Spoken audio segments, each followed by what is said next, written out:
सोरबा जुदि माने नंखाय रोखोमै नाम सोसननाय जादोंबा बिथांमोनखौथ' होनो हानाय जानाय नङा।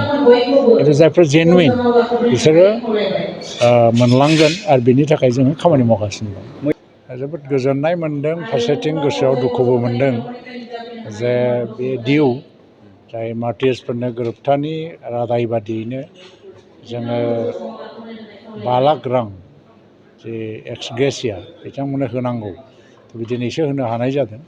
दा प्रथम पर्याय फार्स्ट फेज हिसाबै जोङो 200 बारा बांसिन माने न'खरनो होनो हानाय जाबाय।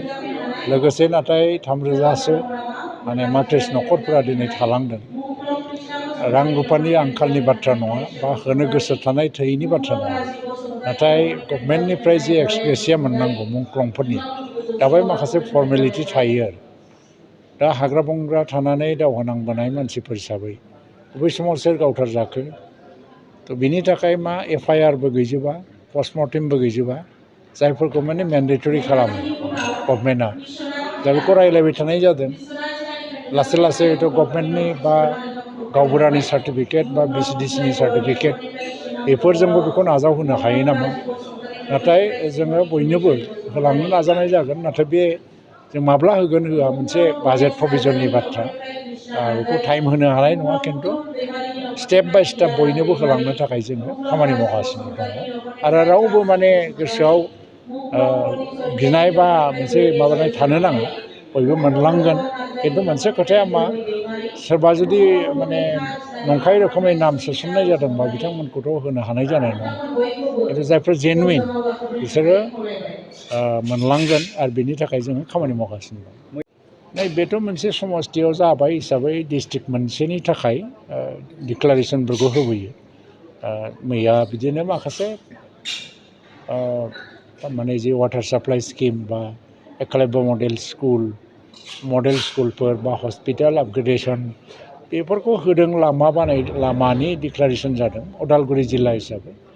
आरो उदालगुरि टाउनाव रेलवे अभारब्रिजनि खोथा फैदों आरो बड'लेण्ड इउनिभारसिटिनि केम्पास उदालगुरियाव जानायनि खोथा, आरो जिखिनि मोनसे भैरबकुन्द बे मोनसे पिकनिक स्पटबो आरो टुरिजिमनिबो मोनसे लकेल टुरिजिम हिसाबै जोबोद माने मख'जायो। थ' बे ओनसोलाव दै लोंनायनि मोनसे आंखाल दङ। थ' बेफोराव दै साप्लाइनि वाटार साप्लाइनि बेब'स्था खालामनाय जागोन। फारसेथिङै माने रौता आरो उदालगुरि टंला बेफोराव माखासे कलेजफोर बेखेवनाय जादों। थ' बे जिल्लानि हिसाबै जि जिल्लायाव केबिनेटआ जायो बे जिल्लायावनो फोसावबोनाय जादों। क'क्राझारावबो जेला फैदोंमोन क'क्राझाराव फोसावदोंमोन, नाथाय क'क्राझारनि केबिनेट समाव एन्टायार BTC एरियानि थाखायबो माखासे बाथ्रा फोसावदोंमोन, जिहेथु बे हेडकुवार्टार। थ' मैया जि जादों पियरलि माने उदालगुरि जिल्लानि थाखायनो जादों। दासान्दि जोङो BTCनि डेभेलपमेन्टनि खेथ्रआव आसाम गभर्नमेन्टनिफ्राय जिखिनि SOPD फान्ड एबा सेन्ट्रेल गभर्नमेन्टनि जिखिनि पेकेजफोर बेयो माने खुब एटा स्पिडआव फाइल प्रसेसिंबो जाबाय थादों। माखासे फाइलफ्रा अलरेडि एप्रुभबो जाबाय आरो माखासे फाइलफ्रा एप्रुभ जायाखैबाबो थाबैनो एप्रुभबो जागोन।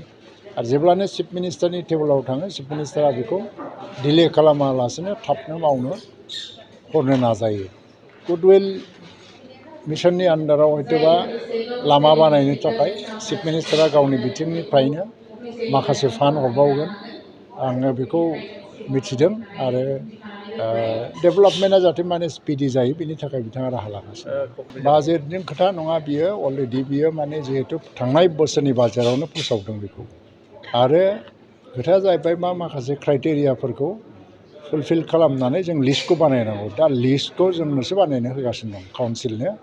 आरो बेनिफ्राय बड' साहित्य सभा एबसु बेवहाय बिसोर नांगासिनो दं। लिस्टआ फाइनाल जायोबानो बे जागोन, बेवहाय खुनु फासयफिननायनि बाथ्रा गैया, गोख्रैनो जागोन बेखौ।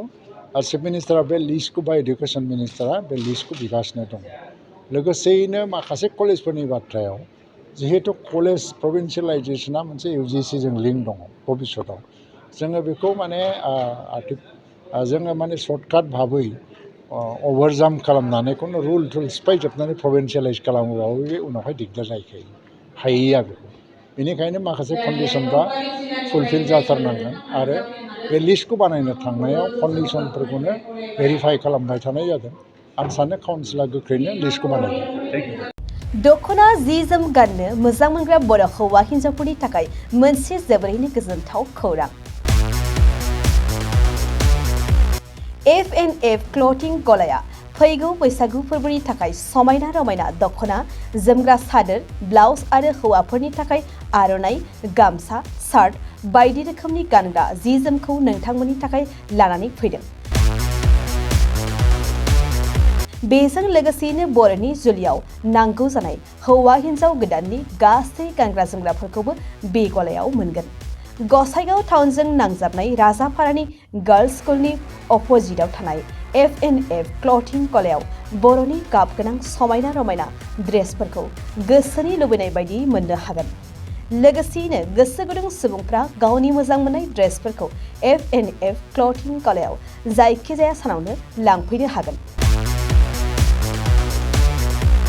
नोंथांमोना F&F क्लथिं गलायाव जि जोम, आर'नाइ आरो गानग्रा ड्रेसफोरखौ लांफैनोब्ला नैबे मबाइल नम्बर 8472858324 आव थोंजों खौरां लाहरनो हागोन।